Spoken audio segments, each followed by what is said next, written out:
Welcome to this explainer. When we think about absolute authority, we usually picture these ancient rulers lounging on gilded thrones, right? Basically untouchable living gods. Well, today we're going to completely deconstruct that theatrical illusion. We're diving into the actual data and the raw, gritty logistics behind ruling one of the most famous empires in human history. As you'll see, holding the ultimate seat of power was a lot less about enjoying boundless freedom and way more about surviving a terrifying high-stakes paradox.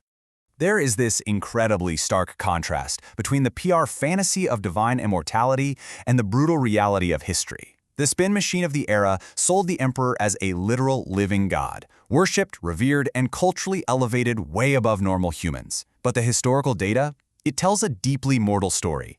As it turns out, being a god usually ended with you getting violently deposed by your own soldiers or the Senate. That divine status was really just a fragile veneer, desperately covering up a system where the very people supposed to serve you were actually the ones most likely to take you out. Section 1. The God Illusion. Section 2. The Science of Total Control. Supreme power wasn't magic, guys. It was actually rooted in some very strict, nitty-gritty legal mechanics.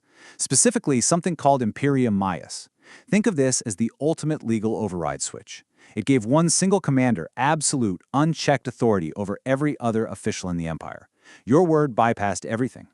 But imagine the sheer burden that places on you. It's the ultimate the buck stops here scenario. With your authority overriding literally everyone else, you're suddenly responsible for every single thing that goes wrong. It turns running the empire into this massive, precarious plate-spinning act. And here's the thing. You can have all the legal authority in the world, but if your people are starving, that authority goes out the window instantly. Enter the Cora Annoni. Now, this wasn't charity. It was a fiercely calculated, state-run system of free food distribution. We're talking bread, oil, and salt. These were the absolute lifeblood of the population. Bread for your calories, oil for cooking and light, salt to preserve the food. By controlling and giving away these specific resources, the emperor was basically engineering docility. Keeping total control meant running the most complex supply chain in the ancient world, designed purely to stop uprisings. So, what does this all mean for us, or really anyone studying leadership? Well, total control isn't just barking orders. It's a high-stakes balancing act. Absolute power means managing absolute dependency. If the Cura Annoi failed, if those grain ships just didn't show up one day, that living god illusion would shatter in an afternoon. You're not just a ruler. You are the caretaker of a dangerously dependent population. The more power you grab, the more the whole system relies on you to literally keep people alive. Section 3. Senate versus the Army. When we categorize how power actually changed hands, a pretty violent pattern of institutional conflict pops up. Every single time an emperor fell, a massive vacuum opened, and the transfer of power became this vicious tug-of-war. On one side, you had successions chosen by the Senate, the political elite, the lawmakers who believed power should flow through proper, dignified channels.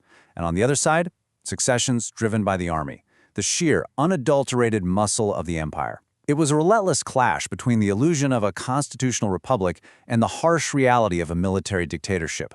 It really comes down to law versus muscle. And this reveals a terrifying reality about the seat of power. The Senate might have had the historical prestige and the law books, but political legitimacy was completely worthless if you didn't have the backing of the men holding the swords. You could be legally declared a living god by the Senate. You could hold that Imperium Maius, but if the legions said no, yeah, your reign was over before it even started. Ultimate authority didn't live in the Senate House. It lived in the barracks. Section 4. The Purple Target. We always see depictions of Roman emperors draped in this magnificent purple fabric, right? It was incredibly expensive, super rare, and reserved just for them as a symbol of divine right. But based on the data, we really need to reframe how we look at that garment. It was absolutely not a symbol of safety. It was, quite literally, a biological target on your back. The second you put on that robe, you stopped being a person and became an obstacle. You were the only thing standing between every ambitious man in the empire and ultimate power. The purple robe didn't protect you, it just showed everyone exactly where to aim. And honestly, the paranoia that came with wearing that target was completely justified. First off, every successful general is a potential rival. When your power relies entirely on the army, any general who wins a major battle or gets a little too popular with his troops is instantly a mortal threat. You're trapped in this system where you need strong generals to protect the borders, but those are the exact same guys who might march on the capital and take your throne. But the second point is even crazier. Your own guards are your greatest threat. The very people you pay and trust to stand outside your bedroom door with drawn swords are statistically the most likely to assassinate you. The proximity they need to protect you is the exact same proximity they need to kill you. So, as we wrap up this explainer, I want to leave you with a final thought to chew on. If absolute power practically guarantees a knife in the back, was that purple robe ever actually worth wearing? We've seen that the godlike status was a total myth, completely crushed by logistical nightmares, violent political tugs of war, and the grim reality that your own bodyguards were probably going to be your executioners. When ultimate authority breeds ultimate vulnerability, is the illusion of being a god worth the inevitable, fatal reality? Thanks for joining me for this explainer, and I hope this completely changes how you view the price of absolute power.